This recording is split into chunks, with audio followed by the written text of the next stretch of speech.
किशोर भागवत यांनी त्यांच्या 21 वर्षांच्या सेवा काळात बीड जिल्ह्यातील गावंदरा आणि बुलढाणा जिल्ह्यातील हिवरखेड इथं उल्लेखनीय शैक्षणिक कार्य केलं आहे.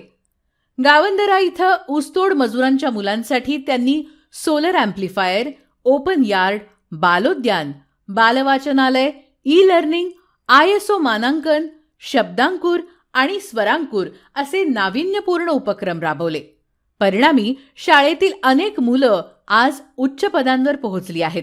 2016 मध्ये बुलढाणा जिल्ह्यातील हिवरखेड तालुका खामगाव इथं बदली झाल्यानंतर मजूर आणि मेंढपाळ बांधवांच्या मुलांसाठी त्यांनी Alexa, alphabet rack, letter caps, honesty box, टाप विजल, उच्चारावरून उजळणी, आकारानुसार अक्षरगट मांडणी, स्काईपद्वारे परदेशी विद्यार्थ्यांशी संवाद आणि AR VRचा वापर असे क्रांतिकारी उपक्रम सुरू केले.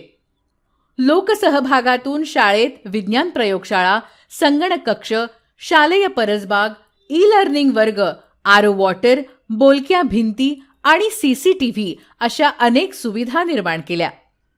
संगणक प्रयोगशाळा, विज्ञान प्रयोगशाळा या सरकारी योजना आपल्या शाळेत उपलब्ध व्हाव्यात यासाठी त्यांनी पुढाकार घेतला.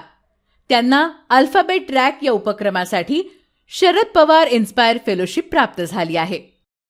आज शाळेची पटसंख्या 294 असून यावर्षी 21 मुलं इंग्रजी माध्यमाच्या शाळेतून परत आली आहेत. NIEPAने हिवरखेड शाळेची केस स्टडी निवडली. SCERTने ऑनेस्टी बॉक्सला यशोगाथेमध्ये स्थान दिलं, तर असामी कसामी या उपक्रमाची श्री अरबिंदो सोसायटीच्या टीचर इनोव्हेशन अवॉर्डसाठी निवड झाली. ते Microsoft innovative educator MIE expert आहेत.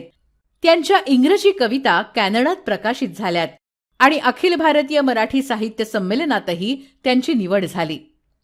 कोविड काळात टीच ट्यूबर चळवळ उभी करून ऑनलाईन शिक्षणाला त्यांनी चालना दिली, तर लसीकरण आणि 100% मतदान जनजागृतीसाठी वासुदेवाची भूमिका साकारून त्यांनी जनजागृती देखील केली.